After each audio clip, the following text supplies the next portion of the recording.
Today we're going to explore college's history through books. And we got Oceana Wilson.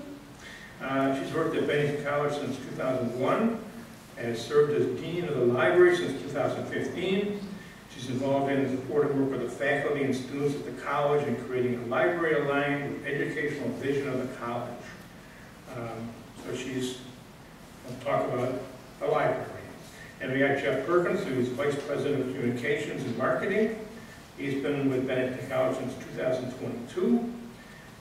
He came from the Otis College of Art and Design in Los Angeles. And he's also been around. He's going to back up, I think.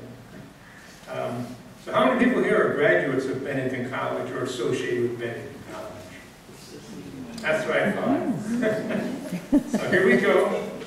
Want to give you more of your time? Who wants to go first? Well, first, as you probably figured out from the introduction, Jeff and I are not historians, but we are lovers of books and we are interested in Bennington College history, so that is the place from which we talk today. And our idea is to present history of the college decade by decade through various selected books. There are many, many books in the history of Bennington College, and we won't be talking about them all, obviously, because then you'd never get to go back out on this beautiful sunny day. The first book we're going to talk about is by a Pulitzer Prize winning author you may have never heard of, and that's Juliet Peterkins. She won the Pulitzer for Sister Scarlet in 1928, and she lived in coastal Carolina with her husband on a former plantation where many of the formerly enslaved families still lived. This coastal area of California has a unique culture, which is called Gullah Geechee. Maybe some of you know this, and it has their own language, which is a Creole language based on English and several African languages, so it's very linguistically unique. The work, Roll, Jordan, Roll, focuses on the lives of a group of formerly enslaved Gullah people and their descendants. Peterkin built her writing career really through the appropriation of Gullah Geechee culture, history, and language. So it makes for very complicated work as we look at it through a lens currently, and even within her lifetime, people were starting to question whether it was really her story to tell. But what makes this a redeeming work is that there were photographs taken by photographer Doris Ullman, and they're beautiful, sensitive photographers of the formerly enslaved people and their descendants. Now you might be wondering at this point what this has to do with Bennington. Well, Juliet Peterkin taught on the faculty for 1 year, and she was there because Irving Feynman, who was on the literature faculty from 1932 to 1938, was having sort of a hot and heavy affair with her. They were both married, and so she came up for a year. That is Julia on the left and Doris on the right. And there's actually more Bennington history that we're going to come back to later in the talk about this particular book. So we'll revisit it again later. And also, I've brought the book so you can really see the beauty of the photogravure plates if anyone is interested. Moving on to the 1940s, we'll talk about two books. President Robert Lee tried to recruit Peter Drucker to be on the faculty during a meeting in New York City on a very hot day. And the other thing he asked his opinion about, and at the time Drucker wasn't really sure he wanted to do that. He came around later. But the other thing that President Lee asked him to was, would he have recommendations for refugee scholars? Because Bennington College had received, had established a new honorary fellow position funded by the Rockefeller Foundation to aid refugee scholars fleeing from the war. So after the meeting, Drucker sat down and wrote to President Lee the same day. And his letter was a little bit about the meeting, but it was much more about the second question of names of refugees. And this is what Drucker wrote to Lee. I write to you in order to tell you how much I enjoyed our meeting with you this morning. I hope I shall be allowed to continue our acquaintance, quite irrespective of the question of my future tie-up between Bennington College and myself.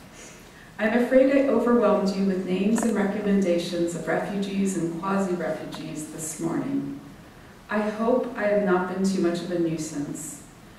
But it is not often that I meet a college president, and even less often I meet one willing to do something for refugees. He ends the letter by saying, please forgive me this new frontal attack, but to try to help people like the Leonards, the Polanis, etc. is all I can do at present, and it is little enough. Lee did select Carl Polanyi based on Drucker's recommendation as one of Bennington College's honorary fellows. And Drucker actually stayed in contact with the college for the next 2 years and ultimately joined the faculty. During his time at Bennington, Carl Polanyi wrote and finalized his probably most important work, which was The Great Transformation. And the central theme of that is that society and economics are not separate entities, and they are in fact one integrated phenomenon. While working at Bennington, he also gave a series of 5 lectures laying out the main themes of the book. Carl Polanyi is someone who hasn't really had his due in understanding the significance of his work until very recently. So we were all delighted at the college to see the Guardian June 23rd article titled, "The Greatest Thinker You've Never Heard of, Expert Who Explained Hitler's Rise, Finally is in the Spotlight."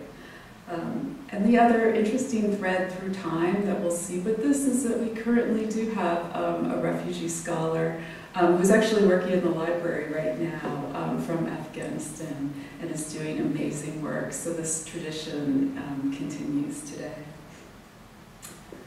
The second person I'd like to talk about from 1940 is Ralph Ellison.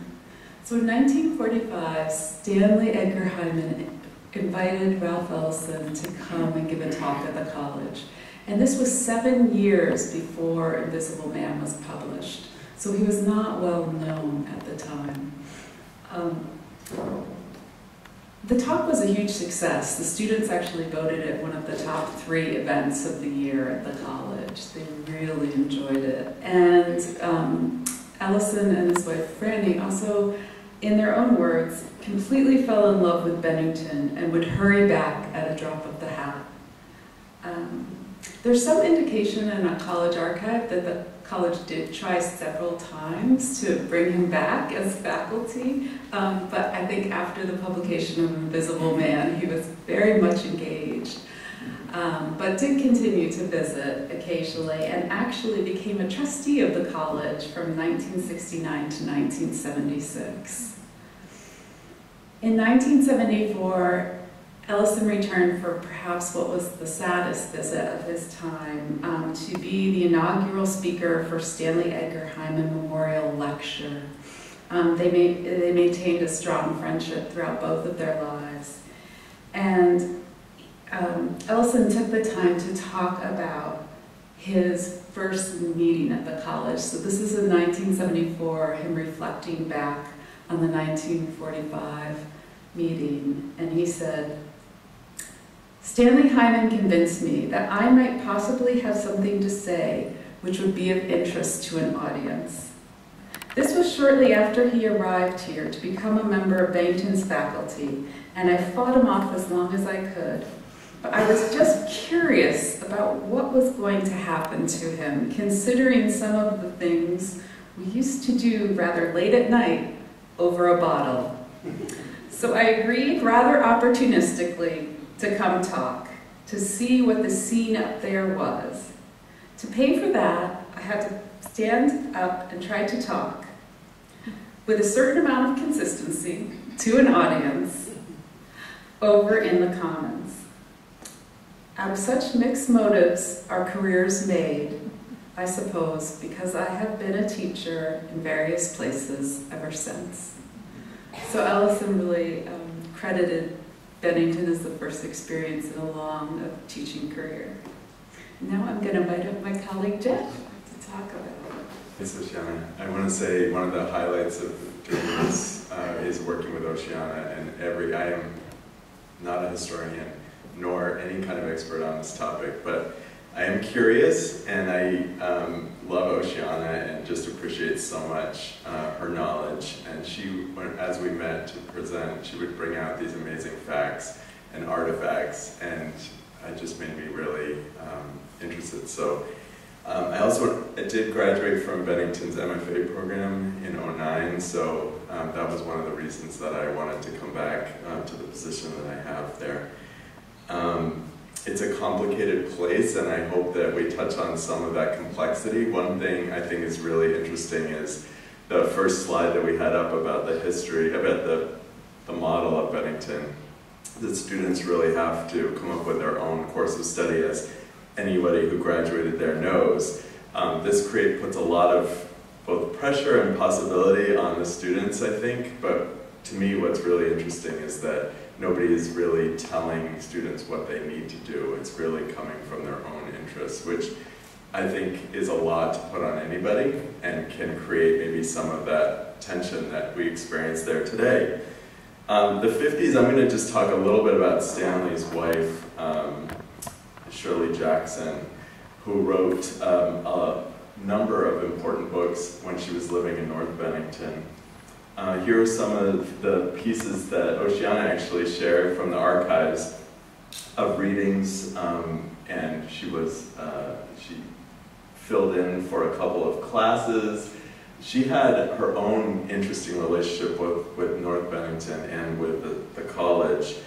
Hangs of Men contains elements similar to the mysterious disappearance that I'm sure most, if not everyone knows about, of 18-year-old Bennington sophomore Paula Jean Weldon in 1946. Stanley had joined the college faculty in '45.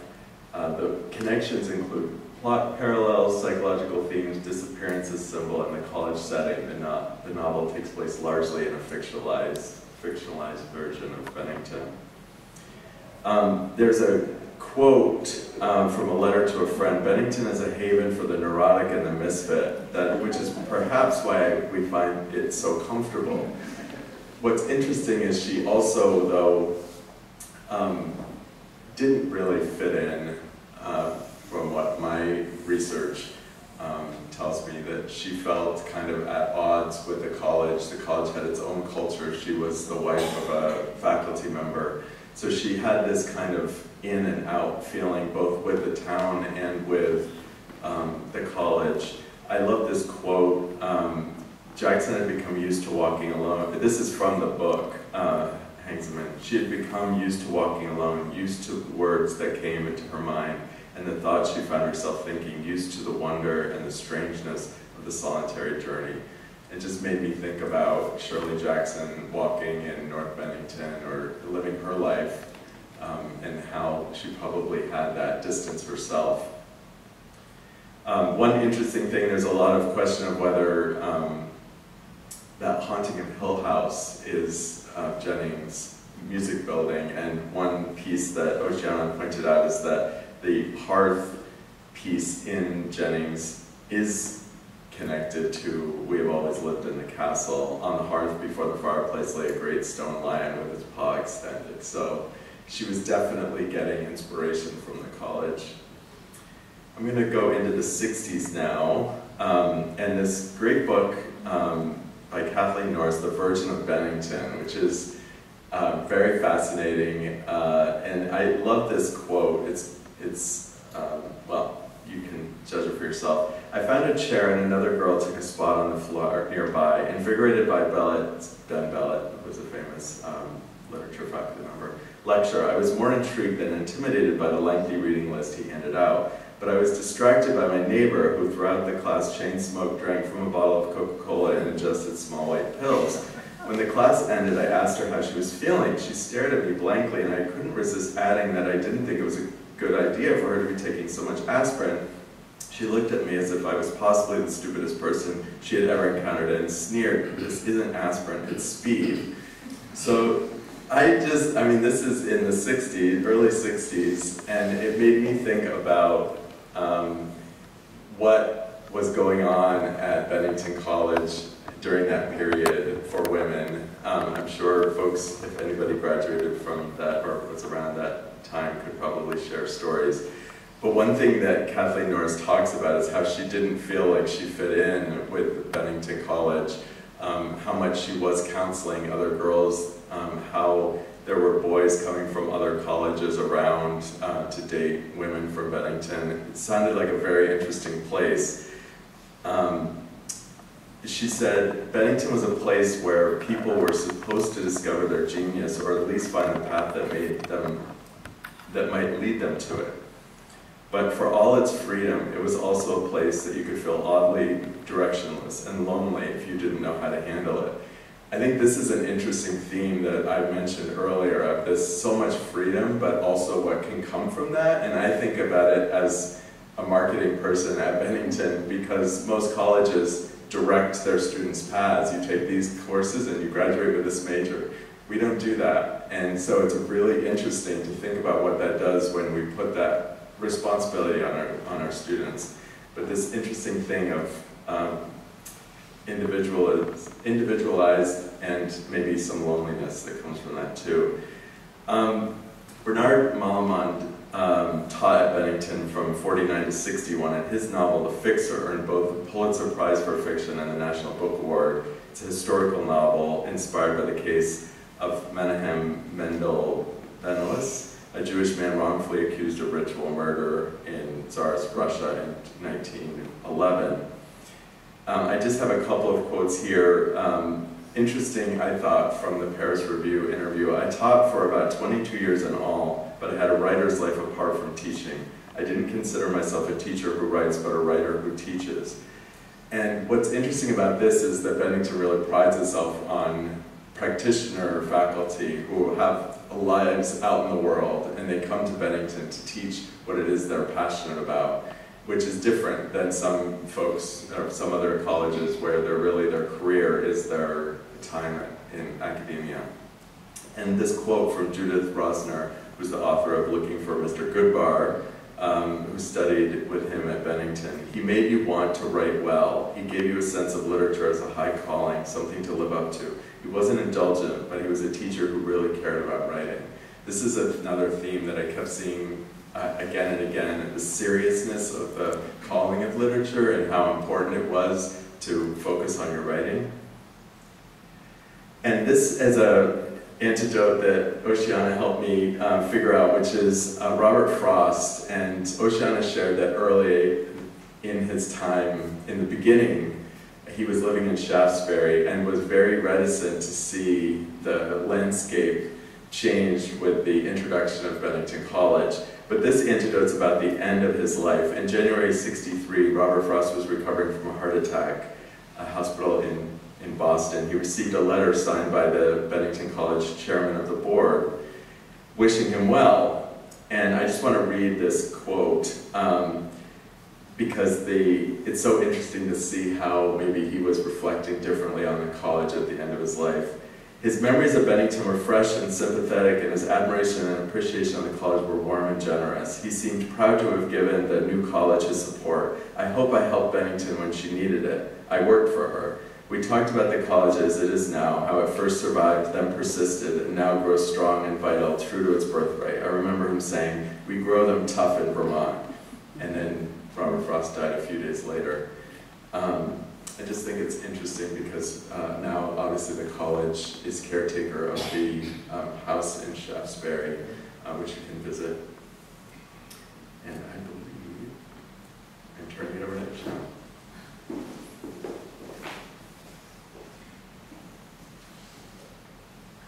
Moving into the 1970s, Howard Nemeroff was a faculty member from 1948 to 1966, and he wrote many of the poems in those 18 years that were collected in the Collected Poems of Howard Nemeroff, which was published in 1977, and it won both the Pulitzer and the National Book Award that year, so it was a very significant work. His honors also include National Medal of the Arts, Poetry Consultant to the Library of Congress, Chancellor of the Academy of American Poets, and Poet Laureate of the United States from 1988 to 1990.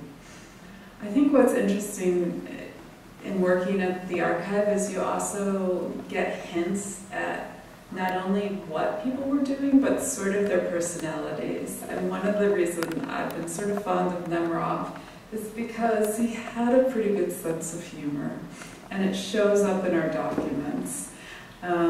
He really used his literary style to make annotations in minutes, and he also would send joke memos to his colleagues, which I think is incredible. And here is one that I really liked. And it was sent to the music faculty, and they liked it so much that they incorporated it into their minutes from their meeting in 1960, which is how we know this thing existed. And the subject line of the memo is the blessedness and or divinity.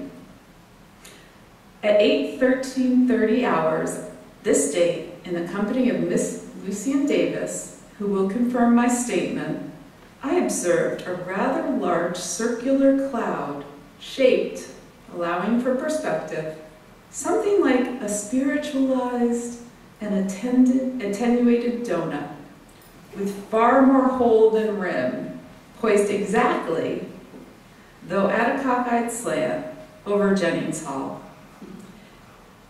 Is this significant? Clearly Schoenbeck, or whoever is responsible, intended for the cloud to be a halo. Now, a decent sense of satisfaction in accomplishment is one thing, but pride, spiritual pride, quite another. It is earnestly suggested that any future halos, nimbuses, glories be so placed in the heavens as to refer to the whole college and not merely the Conservatory of Music.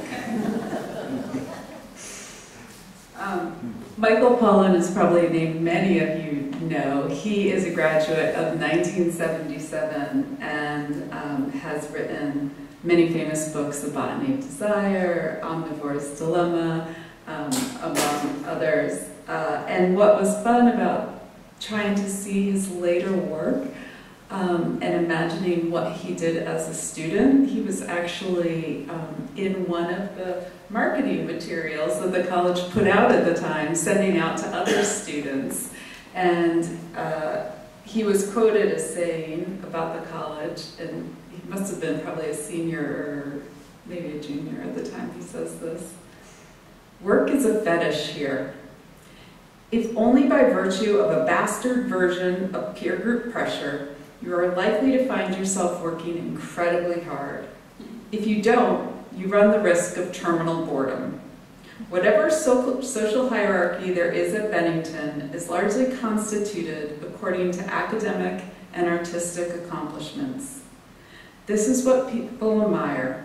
Work occupies a central place in everybody's life." And this really, again, highlights an ongoing central theme of the pedagogy of Bennington, which is truly learning by doing and being in the mode, which is also how Pollan researches and writes and finds his projects. So you can very much see those early seeds in what he went on to do at Bennington.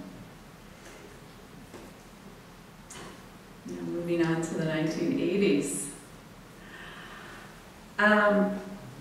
The 1980s obviously had a lot of young students coming out and publishing. These are probably titles you well recognize. The Secret History by Donna Tartt, probably the most famous book in the genre of dark academia, which you may know.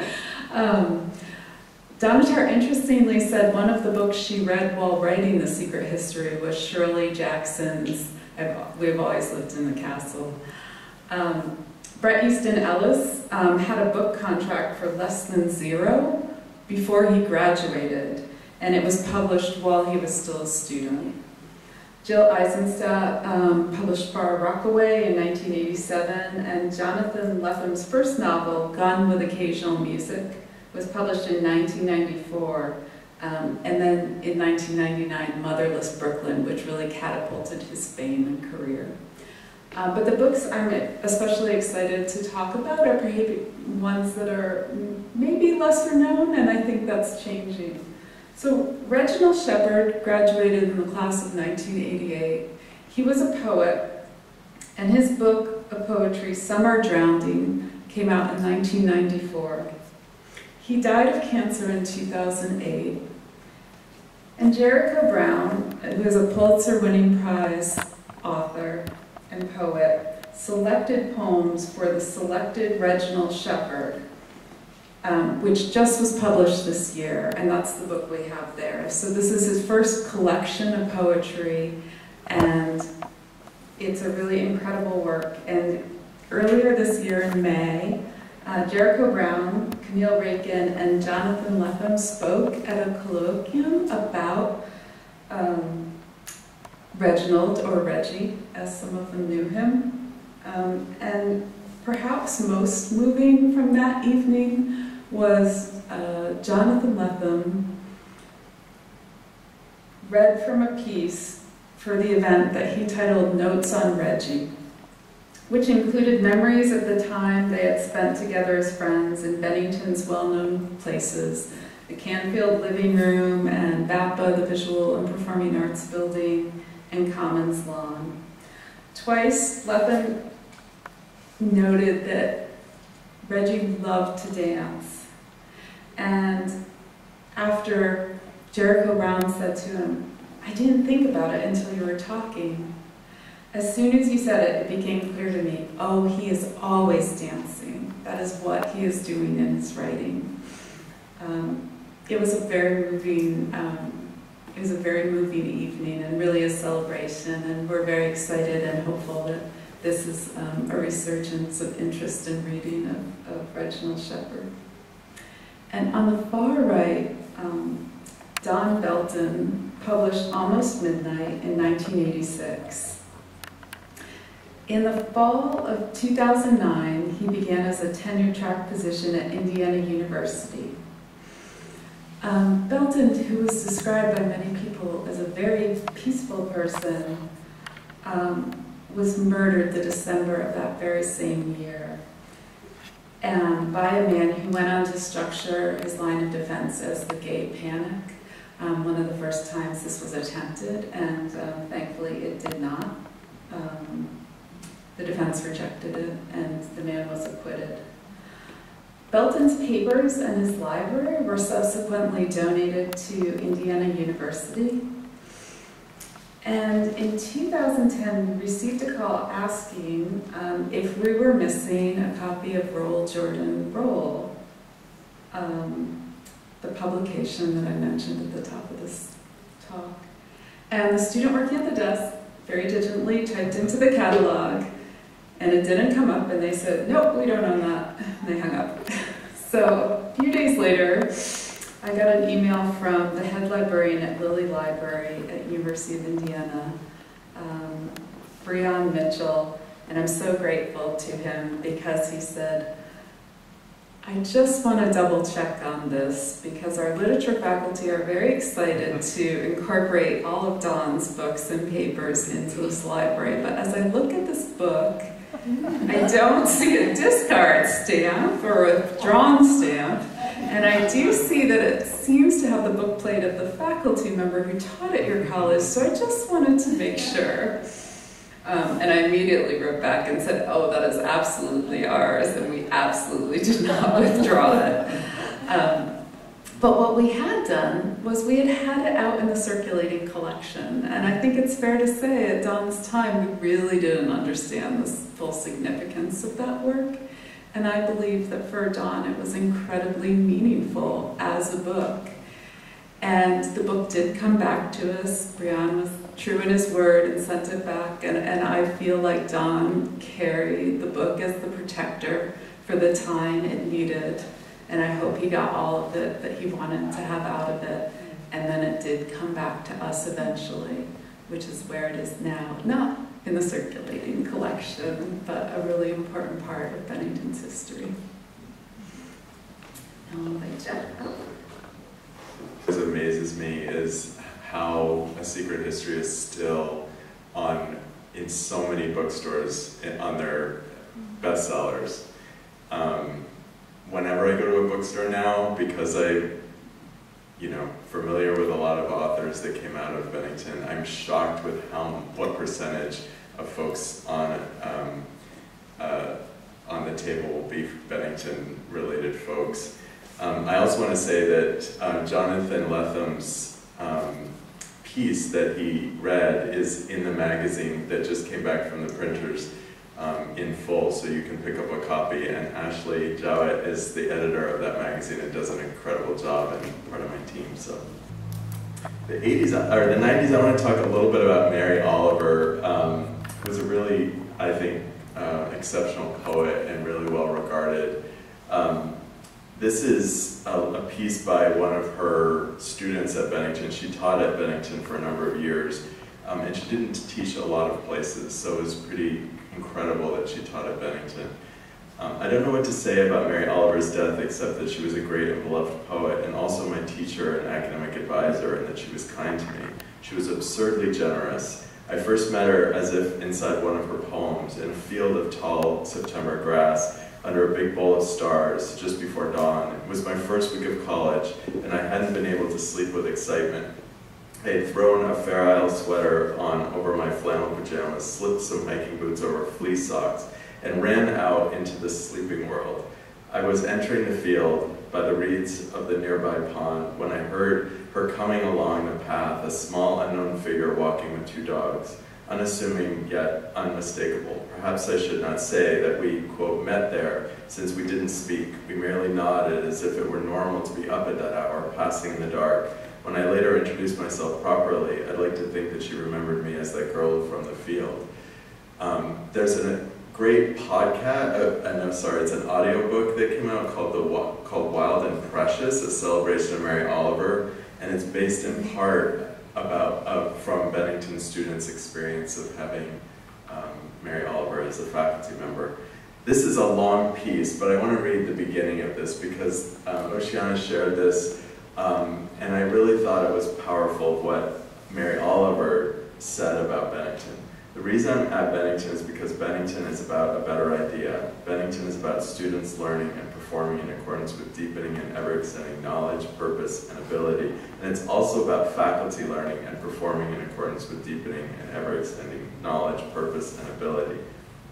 At Bennington, we are not practitioners turned teachers for a few hours each day. We are models of the real thing, the genuine article, scientists, social scientists, creative artists who are able, indeed, are pledged to enter the classrooms with no abatement of interest, no narrowing of subject matter, no displacement of sensibility. We teach what we teach from that most precious wellspring, our own genuine interest and enthusiasm. We teach what we know, and we learn more than we teach. New classes are invented quite as much as old classes are repeated, probably more. I do not know, frankly, if this extraordinary style of teaching could be successful everywhere. The students at Bennington are exceptional, deeply serious, eager for performance, full of honesty, and often already sharp with wit. It's not difficult, therefore, to be honest with them, to be with them in a classroom, not only as a technician, but a person learned in this or that specific field, but a person who is serious and questing. These are people all over the world who put their real lives on hold while they go off to their daily work. One of the great differences between Bennington and other schools, at least the ones I've been at, is this sense of wholeness in the faculty, their lack of pretense and pretension, their realization that learning is such in such a classroom, it's not a compromise of their work, but an opportunity to inform it. And I guess I'm reading the whole thing. The issues raised in my classrooms are not select few, as I've predetermined will be raised, but issues raised by any of us, students, myself too, as we go along. The classroom here is not an apparatus in which we get ready for the real world. It is the real world. Mm-hmm. I just think it's an incredible quote, and the fact that Bennington faculty, don't have a hierarchy is also incredible. They truly come in and teach from their passion. I think it's incredible to witness. Mary Oliver wrote 4 books while she was at Bennington: White Pine, West Wind, Winter Hours, and Why I Wake Early. And this is part of a poem from one of those books. Have you ever tried to enter the long black branches of other lives? Tried to imagine what the crisp edges of a leaf, a pine cone, a stream on rocks can mean, a life you could live, but you never will. And I think of this, I thought of Frost, Two Roads in the Wood, and I thought about this whole idea that Bennington has of you having to architect your own path, and how that must be true for a lot of Bennington students. Do I go this way or do I go that way? Where the path that's so much clearer at another institution, you just follow that path and you deal with that later. At Bennington, they have to think about it early, and that puts a lot of pressure, but it also, I think, leaves people probably wondering, what if I had done this other thing? Because all of it is on the student. So I just think this is a really powerful part of a poem that I want to think maybe she was inspired in part by Bennington.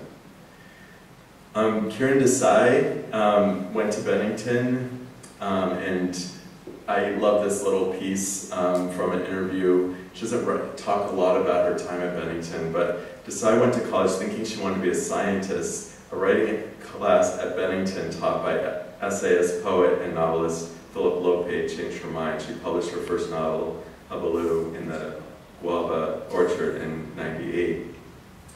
This is also a perfect kind of Bennington quote, because at Bennington, a lot of students develop their interests, and it allows them to maybe discover something that they maybe weren't going to pursue. And then, of course, Kieran also has a famous writer mother, Anita Desai. But it's kind of a great, I think, that students can come in and try something and see actually they do want to do that.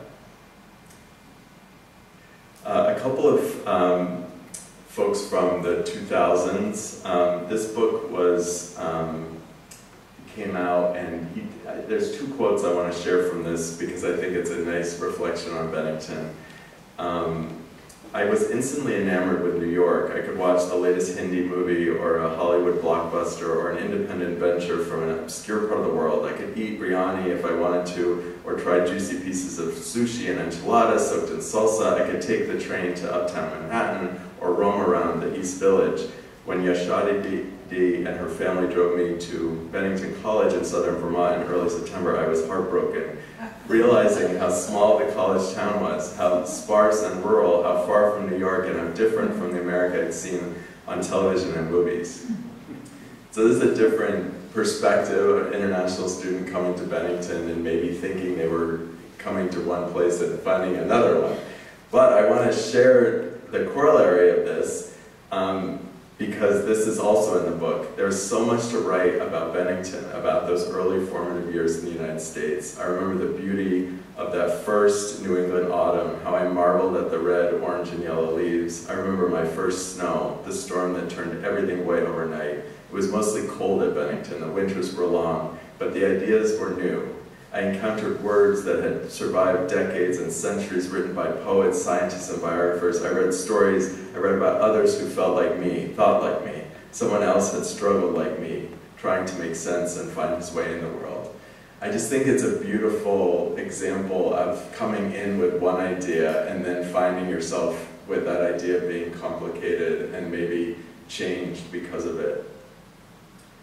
I was able to interview Dylan Thuras, who is a graduate of Bennington, interviews in the new issue of the magazine. I just love Atlas Obscura, if you know that website, and there's books that he co-wrote, which this is one of them, And I wanted to make the plug that there's also a lot of nonfiction writers who came from Bennington, and this quote is from the interview, and kind of builds on the magic that was described in the second quote. I remember wandering across the Commons lawn late at night and the stars are out. There are other people crossing in the dark. Maybe you can hear something happening, a little gathering in one of the other houses.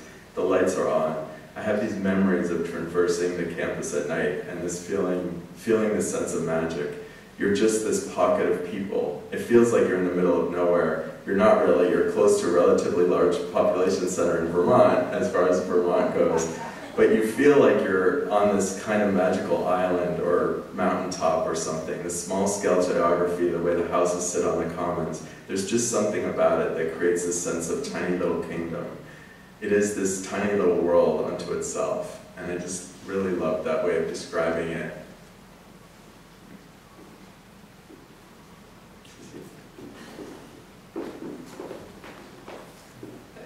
It's fun as we get into the more current years because both Dylan and Niranjan were students during my time, and Niranjan actually worked at the library, so I had the pleasure of working with both of them and then seeing their trajectory.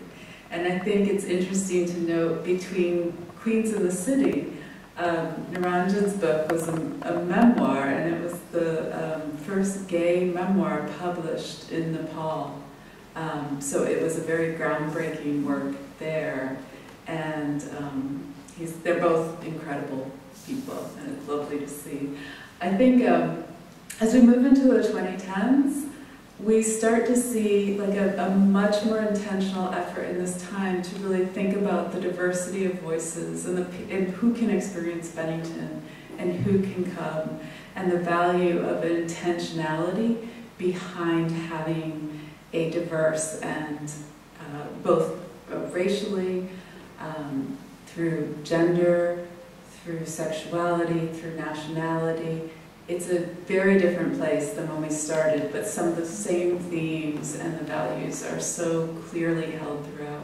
So this is a really wonderful selection of like when you have more diverse voices coming through and the value of the works that they're putting out. So we have on the far left, Morgan Jerkins, who graduated from the MFA, right, in seminars, and This Will Be My Undoing was a New York Times bestseller for many weeks, a really significant memoir. The subtitle is Living at the Intersection of Black, Female, and Feminist in parentheses, white, parentheses, America.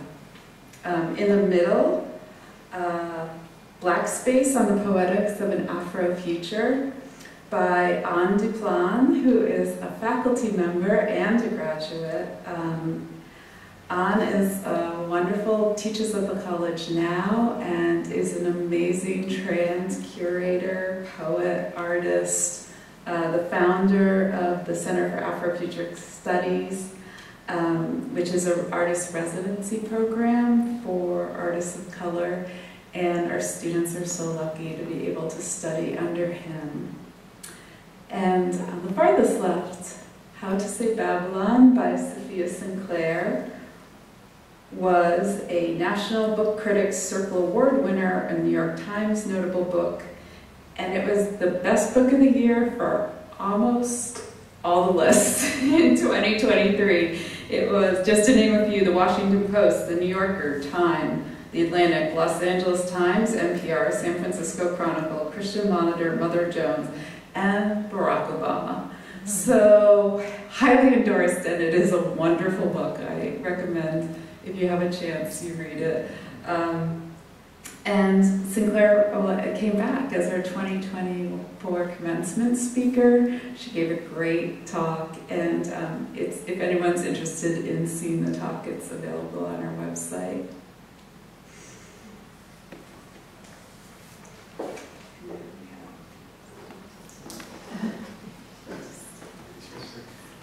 One thing that's interesting is that when I was doing research, I kept finding that a lot of the writers did their student work in the library. So it was also just interesting. Kathleen Norris worked in the library. I think it's really interesting that, because maybe it was a way of even retreating from the intensity of Bennington. Honor Levy's book came out this year, and I just want to read this little review from the Paris Review. Her book came out really close to when she was at Bennington, and apparently reached out to the editor at the time when she was a student saying, I have a book for you. And the editor wrote back and said, great, you know, and then she was like, oh shoot, I've got to write it. And then that editor passed on, but they still went on to publish her book of stories.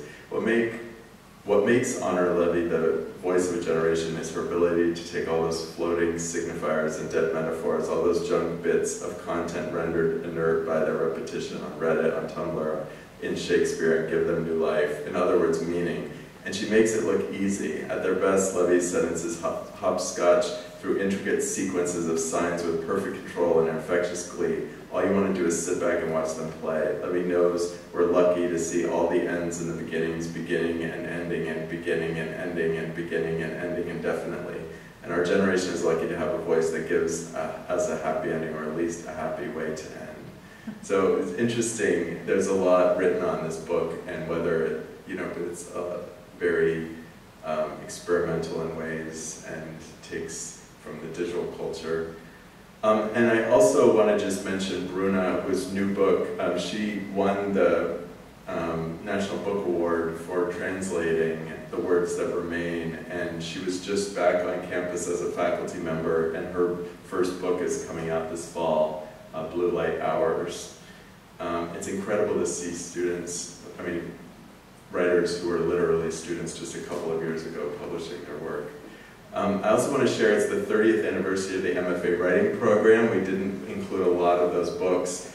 There's an article on the 30th anniversary in the new issue of the magazine. I am a proud graduate, and I wanted to just share, these are the books just from my class that have come out. Jamie Quattro's book is just coming out this week. But it's just kind of incredible to me that just one class, we produced all these books.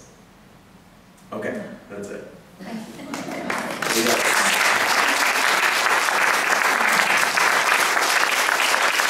think we have 7 minutes for comments, questions, thoughts.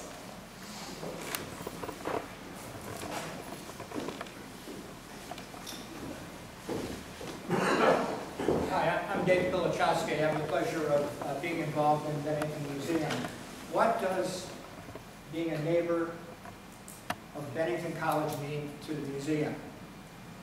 We have an entire gallery called Ben Modern, Bennington Modernism, a couple walls over, including a new exhibit, a significant collection of Shirley Jackson material, including her desk and notes and manuscripts, etc., etc. It also means that we have Bennington students who are looking for things to do. They're very creative, as you know. Several of them work for us in various roles in the museum during their January, I don't know the right terminology, but essentially it's a January term. Very, very practical. And finally, Bob Teggart and I have the pleasure of working in our small library collection. We've been approached, it was the first week of September, by 2 Bennington students, I think a junior and a senior. The senior wants to do her senior research based on some of our collections, and the other person is also very interested in researching using our collection. So Bennington College enriches our experience, and I wanted to offer my thanks. Dave was actually the director of Williams College Library when I first arrived, and I could not have asked for a more gracious and welcoming mentor and voice of reason, and I was very young in the role, and he was incredible. So my thanks goes out to you, Dave. One writer, and I could be wrong, I think was connected with Bennington, was John Gardner. Yes, absolutely, absolutely. He was, he taught in the summer and in the program that later became that sort of turned into the writing seminars, and also I think during the term, and was just, I think, generally involved in the scene, like quite a few friends. We have quite a few photos of him being in things, so thank you. That is a good, I know, it was hard. The hardest thing about this talk was like leaving people out. But that's a great one, and his work is so amazing. Also, Nick Del Blanco was also when John Gardner was here. Yes, Very yeah. long time, very active, big, Yeah, incredible. And Nick was really foundational to that summer program, and that turned into the MFA program. I'm a graduate from 1958, and I can attest to a lot of what you said, but I wanted to add an extra thank you to the faculty, because it wasn't just that the students had to figure out what they wanted to do, but the faculty were willing to talk with each other, to not just have their specialty and impose that. So interdisciplinary before it was cool. It's interesting. And Marlborough also did it long, may they rest in peace, but that we have two institutions that were allowing and forcing and encouraging the students to work interdisciplinary ways. Was not Goddard as well doing the same thing? Rest in peace. One of the interesting things is now you see a lot of small liberal arts colleges using similar language to this idea of exploring an interdepartmental, but it's truly different, I think, at Bennington. Well, they allowed it. You know, the other faculty were very defensive in protecting their special that they would do year after year the same. So, yes. It is pretty incredible to me that faculty, if they come, I mean, they receive their PhD in a system that really teaches that. So I agree with you that the ability to step outside of a system they've learned themselves and to be able to really do what's right for the students is pretty remarkable.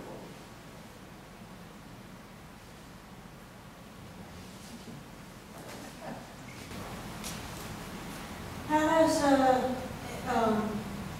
change from girls only to co-ed as far as the books and the learning go?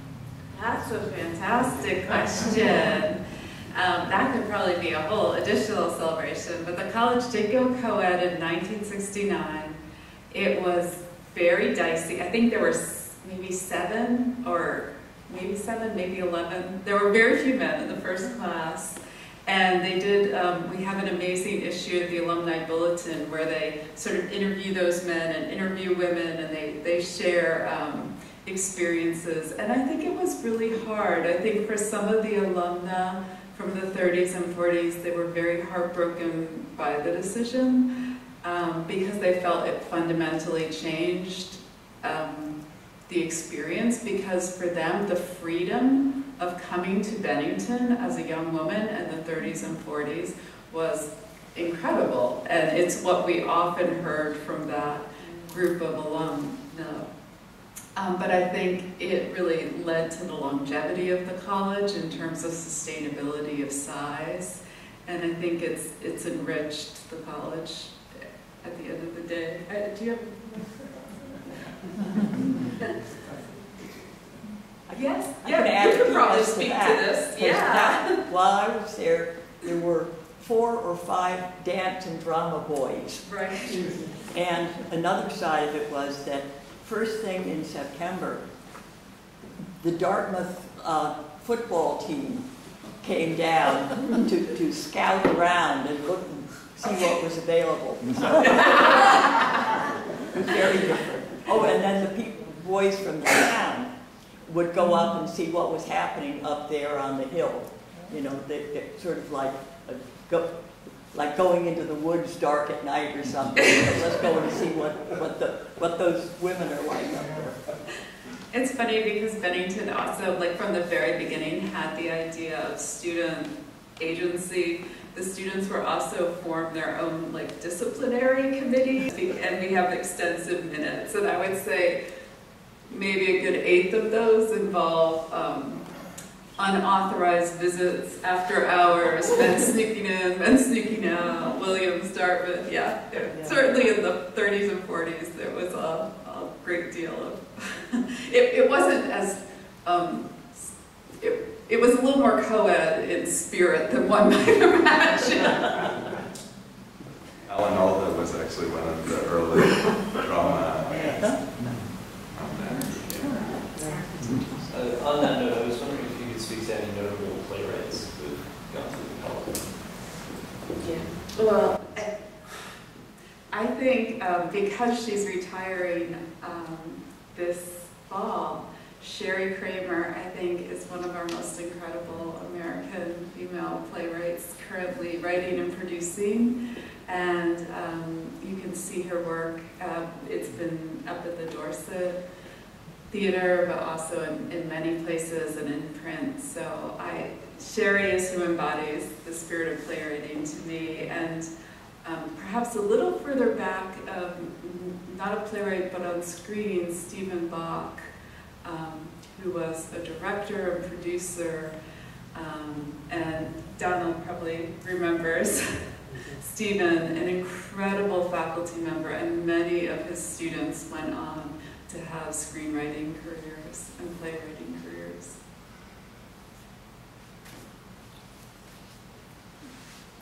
One more. I see a hand right there. Tom Rockaway's history of Bennington College Yes. is rather little, but I know his reasoning on one of the now it used to be non-resident church. Yes. The fact that nobody should pay the winter in Vermont.